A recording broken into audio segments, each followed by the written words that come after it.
Hey, everybody, and welcome back to another episode of the Punchout Bin. Today, I thought we'd do something a little different. We're going to we listened to some brand new music. Will has no idea who the artist is, and I kept him in the dark on purpose, mostly because I don't think he deserves to know. Um, but much to his surprise, we've actually been listening to a few cuts off of Jon Batiste's new record. So Jon Batiste is the musical director from the Stephen Colbert Show, but he's an incredible virtuosic piano player and singer. And the new record is called Chronology of a Dream, which is a live record recorded at the Village Vanguard and released in 2020. And it's pretty incredible. So stay tuned, and we'll talk about it on the Punch Out.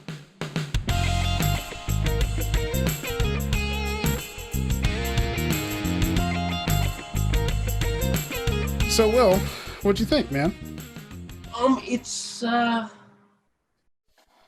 on first listen, it was exciting. Yeah. You know, it's good stuff. It's good stuff. So we listened to, in this order, Power, or PWWR, listened to Black, BLACCK, and we finished up listening to Prince. Um, One of the things, so I've been listening to this record now for maybe about a week or so. And I've always sort of admired John from afar, but then like really started to dig into his stuff like over the last couple of weeks. Is his stuff outside of the show, because the stuff that they do on the show is actually pretty dope. It's Yeah, cool stuff. John is um, from Louisiana, so there's like this sort of he's got that mud bucket stuff going on. sure. Then there's this whole other gear of informed information that he's bringing to the thing too, and I think that sort of juxtaposition of really funky, really groove oriented stuff that's like just super locked into the pocket, super hip. Sure.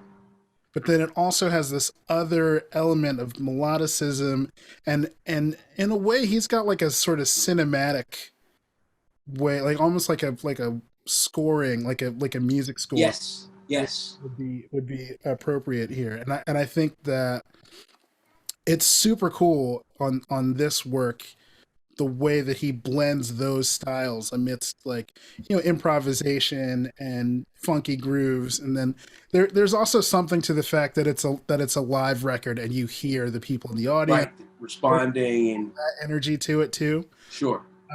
So all those things I think make it really interesting. But I mean, there's just some stuff like, so Will and I started listening together on the back end of that power track, and it's just like a little bit of percussion, and John is just going to church on Yes. the piano, and it just it just feels right. Everything about it Absolutely. feels Yeah.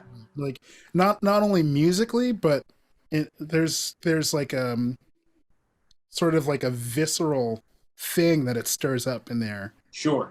and Sure. I really enjoy that feeling. So Sure. I like Sure. it a lot. No, it's beautiful music. First of all, it's beautiful. And it's like you said, it's visceral, and it's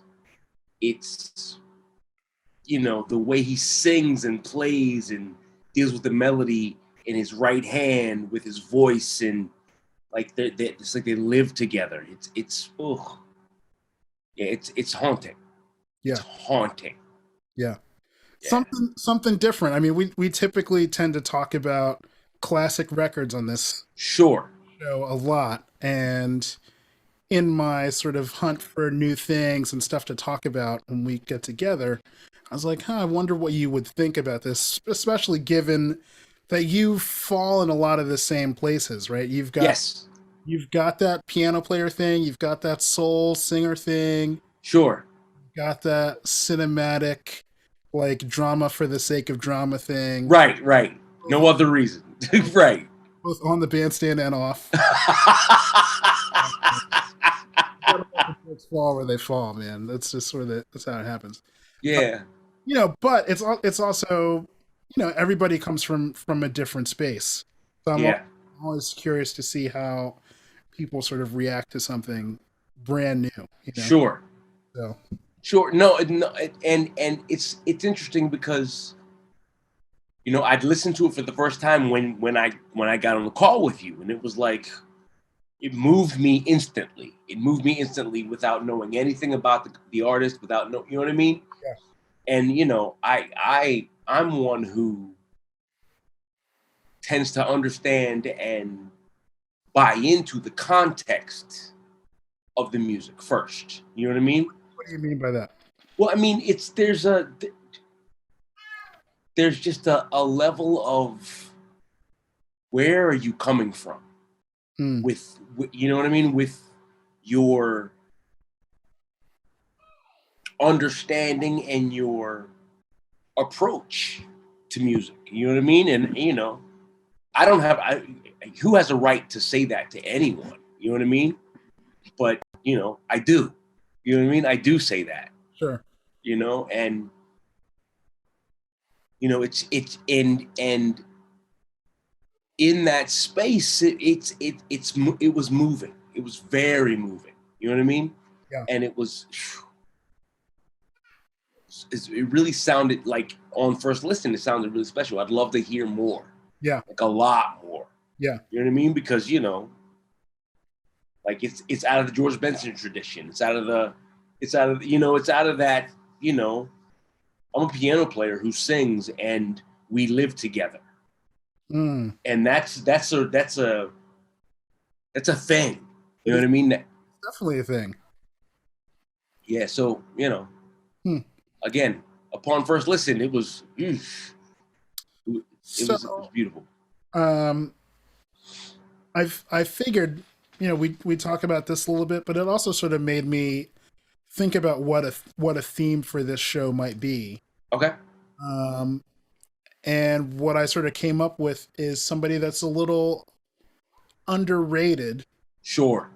In John's case, at least in my instance, I know more about him as a TV personality than I Yes. as an artist. Yes. But as an overall theme, that idea of creating art outside of what you're known for, Yes. Yes. and who are some artists or musicians that you feel like don't get the credit they deserve Yeah. for the things that they are for the things that they have created. You know what I mean? Right. Like Isaac Hayes, for example. Oh my gosh! All right, Like, cool. Well, this was a great episode. Listen to Jon Batiste, listen to Isaac Hayes, and we'll see you next week. yeah, exactly. That's it. I mean, Isaac Hayes made great records, Incredible records. but what he did, like his training and his understanding of music, was far beyond the R&B record thing. You Yeah, know what I mean? yeah, Like he put the baton in his hand and he was official with it. yeah. Like, because conductors are spectacular musicians. They have to be. They have to be.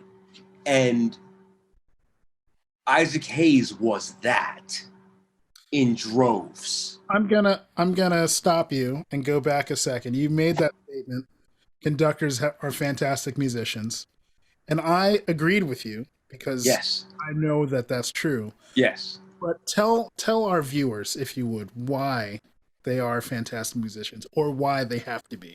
Well, because a conductor is a driver of sorts. And a conductor is an understander of dynamics and an understander of roles and an understander of all things music, but more importantly, all things art and all things in the a conductor has to be able to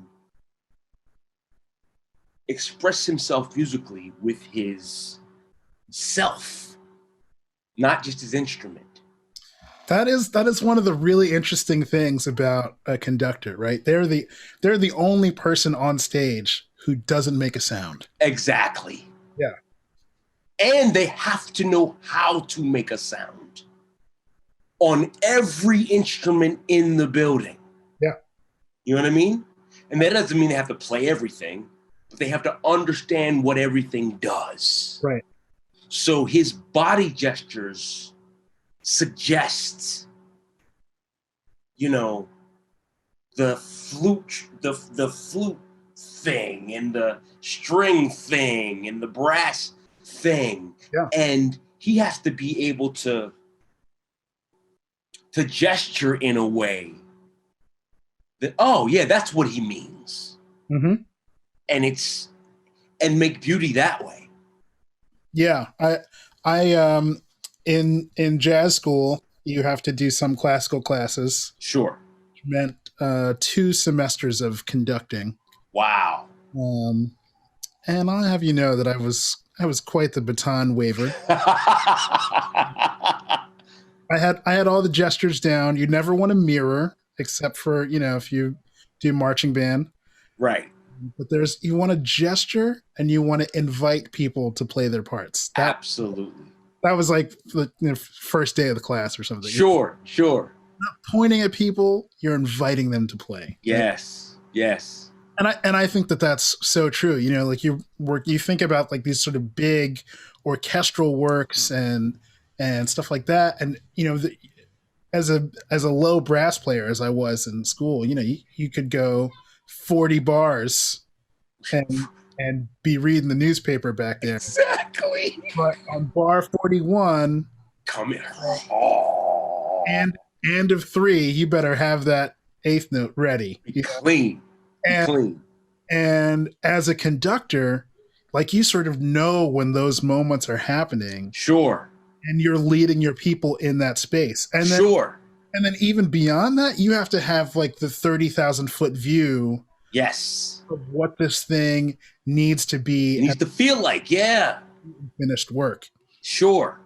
And, that's why you get the sheet music and 2 conductors will sound totally different. Will interpret the thing differently from tempo to dynamics to all of it.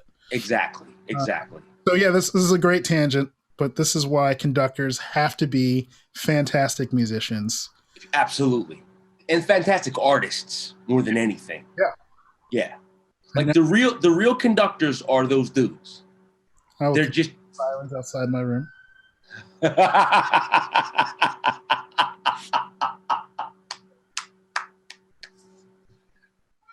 Okay. Yep, there you go. No, the conductors are those dudes, man. They instinctively understand human emotion. Yeah. Because that's what you're manipulating. Mm-hmm. You know what I mean?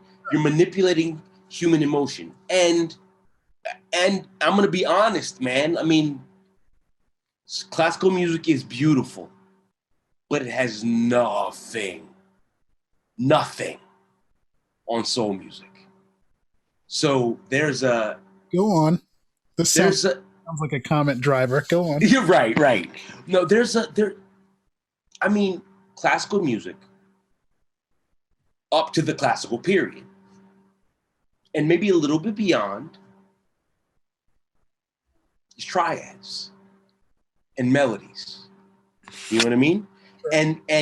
And as we know, as we've talked about, even on my bandstand, like that's a thing, and you can do that. Yeah. You know what I mean? And aggressively milk that to the fullest. But soul music is more, is bigger. You know what I mean? Because folk music in general, but Black folk music, Black American folk music is the highest art form of any musical art form on the planet. because it's like, let me take every drop of every Western tradition harmonically and then put it on top of the African and Indian and Western rhythmic functions and the African and Indian and Eastern emotional functions that Western music doesn't do. It doesn't do. You know what I mean? Sure. I mean, and you can, you know, Bach and Mahler and, you know, there's a thing to that. There's a, no question. But you know, the Episcopal hymns of the 1800s make your hair stand on end on first listen, because it's like, this is oppression in music. You know what I mean? Sure. It's like, that's what soul music is. So when you place soul music in that context, in 1975, with Isaac Hayes and the slick new recording functions and the strings and the horns and all that stuff, all of a sudden you have the Episcopal thing of Alabama with the modern thing in New York City, and it's like, what's happening? Why am I feeling moved this way? Yeah. You know what I mean? I mean, and again, this is just my understanding of music. Oh, we know. It's fine. Yeah. Because, you know, I think, I mean, I agree. And the way that you sort of put that, I love that sort of stacking of traditions and experiences to create this whole of soul music or folk music, whatever. Sure. And I think I think it's super valid. I think that there would be some diehard classical friends that would say, oh, but you haven't really heard Mahler. Yeah, right, exactly. Because they could have that same experience listening to something like Mahler 5 or listening to Holt's the Planets, you know, sure, that kind of, you know, that big beefy stuff, or you know, something delicate, you know, Brandenburg concertos. Sure. I'm trying to sound like I went to jazz school, because I promise you I did. I'm just pulling out some titles. You know. But here's the thing, man. Here's the thing. It's the same thing. It's the same experience as in regular life. They can say that. But the truth is, I've had to hear that. And we've had to hear that. Like, we've had to hear the Brady Bunch. And we've had to hear those things because it's our trauma. It's like, well, our thing isn't as valid as those things. So I'm going to dig into those things. But on further inspection, it's like, no, we've really heard those things. Like, in droves. Sure. And we've been able to compare them emotionally and viscerally. And we can make a real comparison where they haven't had to do that, because our music to them is not as technically or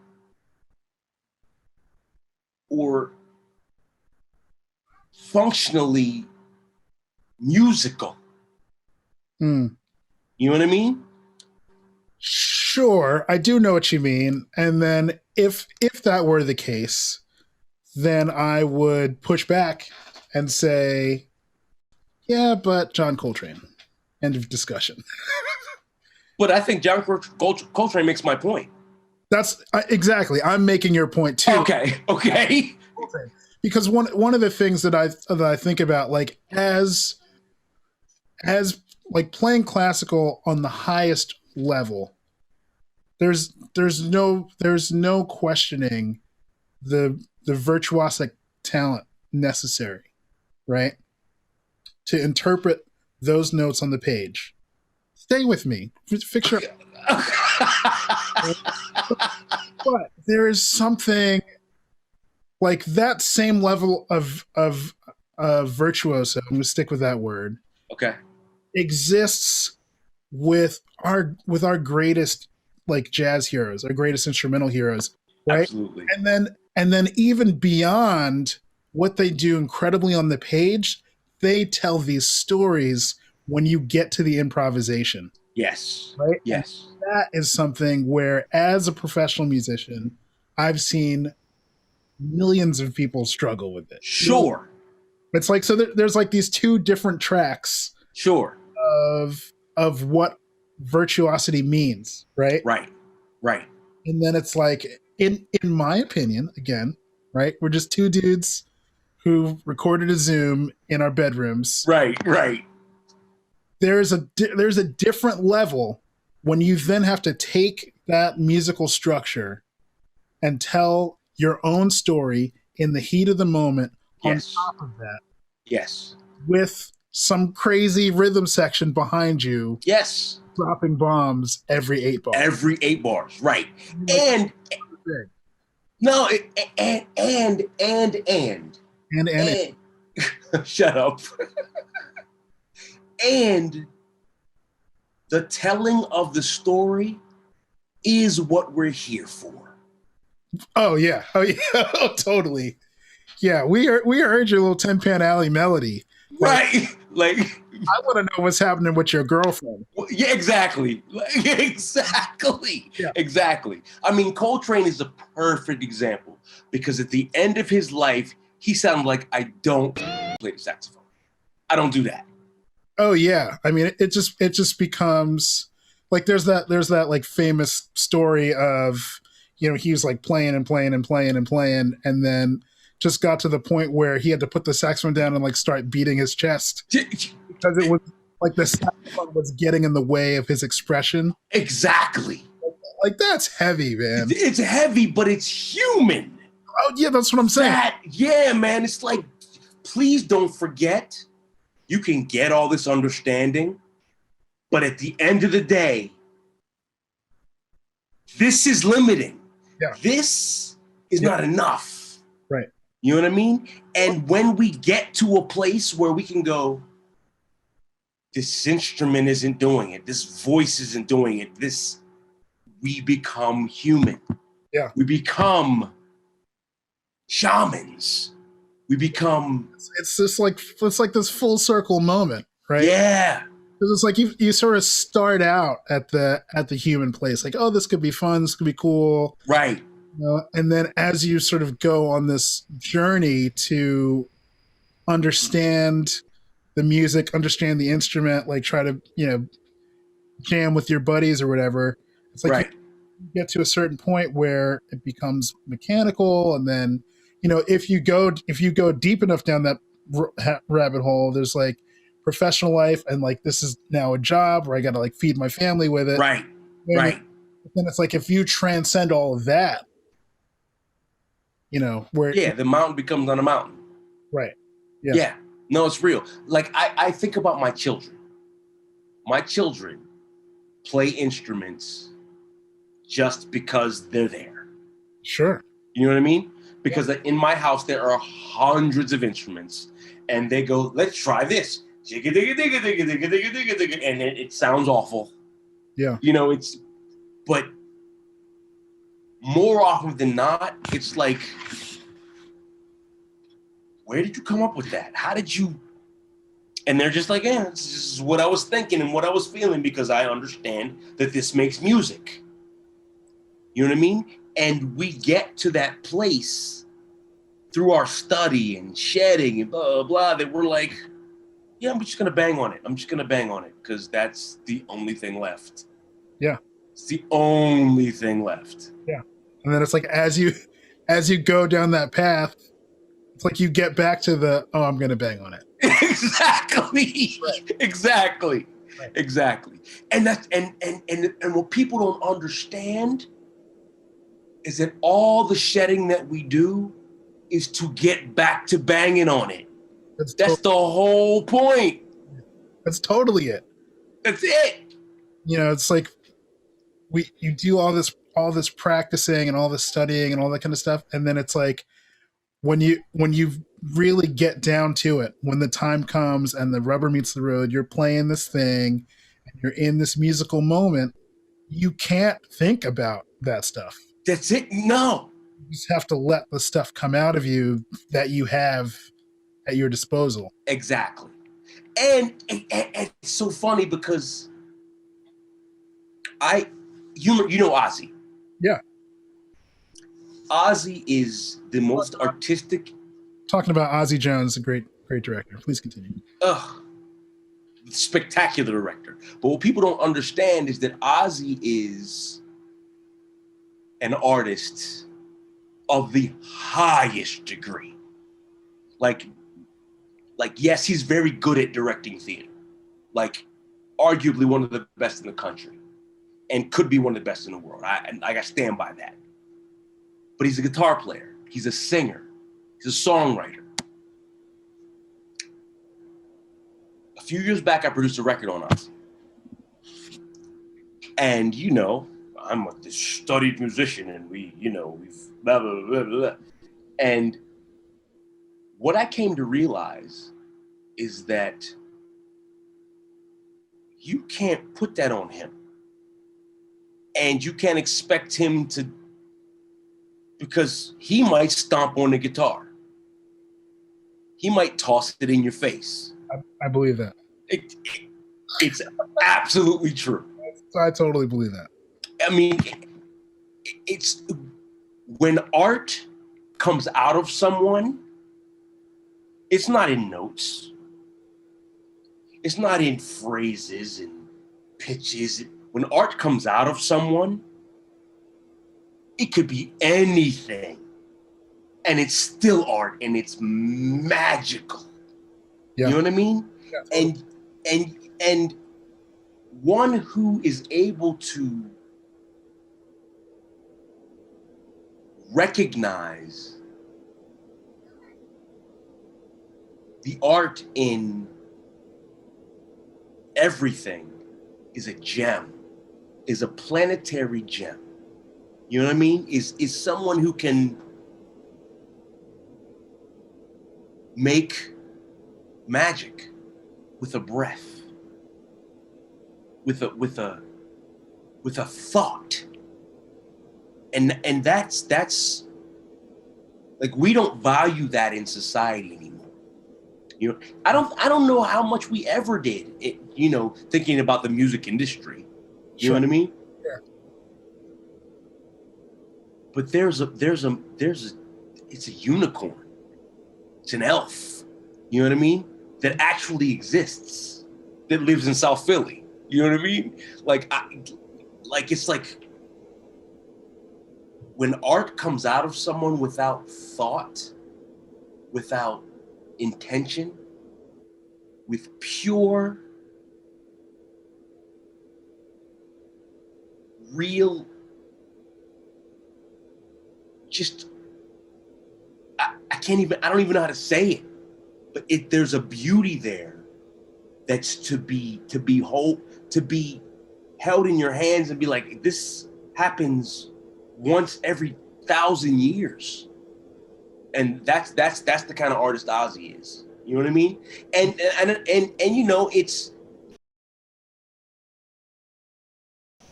the kind of thing to strive for. You know what I mean? Like to forget, like, because I'm a very, very, very well trained musician. You know what I mean? I mean, but we'll see, you know. But the idea is, yeah, shed all that stuff, but step on the guitar. You know what I mean? Sure. Shed all that stuff, but, you know, scream at the top of your lungs on the record. cry your face off on the record. I mean, give you in the artistic expression. Yeah. And make that the thing. Yeah. You know what I mean? I do. Totally. Yeah. Totally. I mean, I think about a lot of time, like, so I play bass in a lot of circles, and inevitably, like when I'm playing bass at church, somebody will come up to me after and say, "Oh man, you were really into it. You were really moving all around. Like, okay, well, it'd be weird if I didn't." Right. And number two, I'm like, I'm using this gift that I've been given to worship God, right? Sure. So it's like, it is literally the purpose that that it's here for. Right. It's why I'm doing this. Why would I leave any of that behind? Exactly. Like, the whole point, like, if you're not gonna move in a worship situation, right, when are you gonna do it? Right. Exactly. What are you saving that for? Exactly. So I mean, so that's a question that like I get all the time. It's like, what's that all about? But I want to get back to the music. Yes. I'm sorry. This has been a fascinating tangent, and will literally be the entire episode. But we cracked the door open on Isaac Hayes. Yes. And then we never talked about him. Well, I mean, other than this long conversation that we're having, but I would love to, if there are some concrete examples or something that we should listen to, if there's, something about him specifically that, you wanted to bring up. This would be. It's, I know very, as much as I can say I know little about his career. Yeah. I know the records, you know what I mean? But that man was heavy.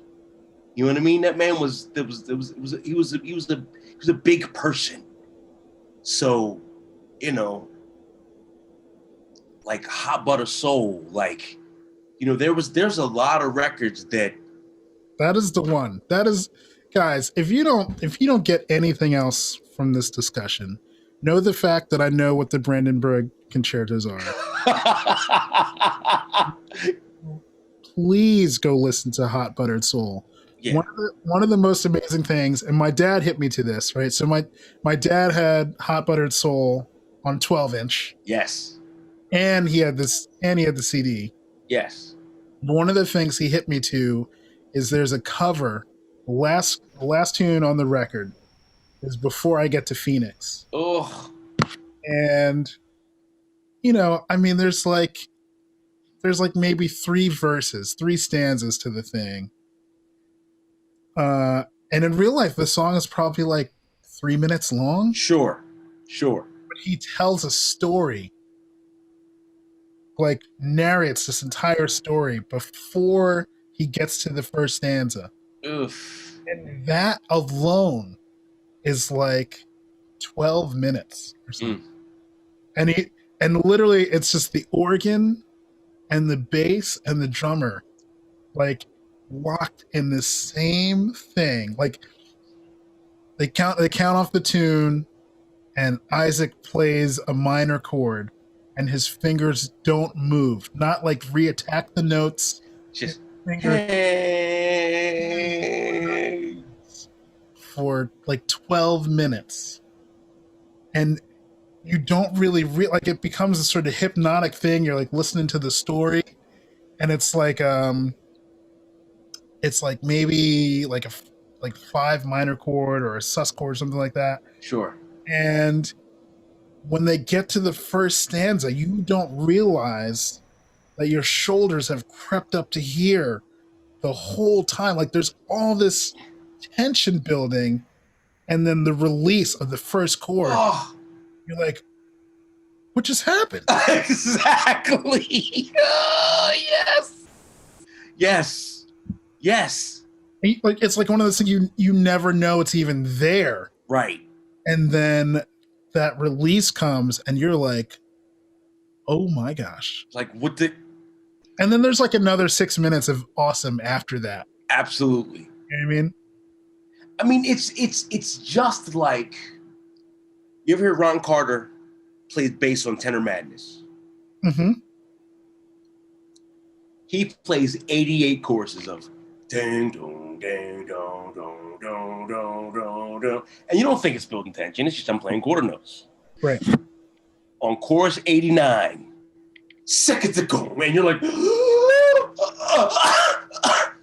it's like it's the understanding of, and even if it's not understanding, it's the intuitive recognition of, I'm building this. Right. Right. And you go shikatakom, and all of a sudden, everybody just listening to it was like, what? Right. You know what I mean? And that's the. I'm trying to stay with Isaac Hayes, but I'm not. I'm really not. I don't care. It's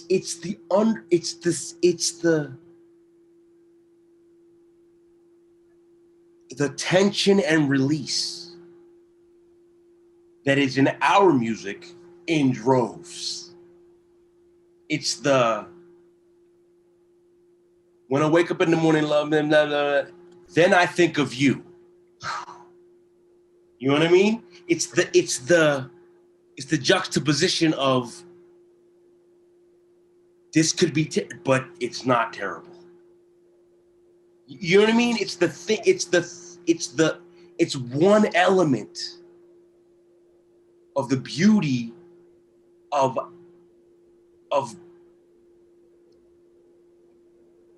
soul music. It's the, because we think of soul music as this thing that feels really good, but soul music is the essence of us. Oh yeah. Right? Absolutely it is. Yeah, man. I mean, it's like, that's why I say Isaac Hayes. You know what I mean? That's Quincy Jones. People don't even understand. He's a conductor. He's an arranger on the highest level. You know what I mean? Absolutely true. And like, when you think about those records in the 70s of The Dude, Razzmatazz, stuff like that, it's just, I'm gonna call on my friends and create this tension. You know what I mean? Yeah. I'm gonna call my friends and we're going to the studio and make you feel like, what's gonna happen next? You know what I mean? Yeah, totally. It's so I say that to say, there's the beauty in soul music that is richer than any music in the world. You know what I mean? Yeah. So I don't know if I've went too far afield, but that's, it's okay. Will, we give you a nice long runway. So I can. Well, everybody, I think that's a great place to call it. As always, please check out the show notes where you can see the podcast playlist for this week. You can check that out for every episode that we've done here on YouTube. I feel like as a YouTuber, I have to say like, comment, subscribe, click the notification bell. Yeah, you gotta. Will would get mad at me if I don't say. I don't really care if you do any of those things. But Will, I do. All those things to happen. And let us know who you like as an underrepresented artist. I promise that I went to college and I can speak English. Who is somebody that you have admired that hasn't maybe gotten the spotlight that they should have gotten? Let's talk about it. Until the next time we get together, thanks everybody for checking out Punchout.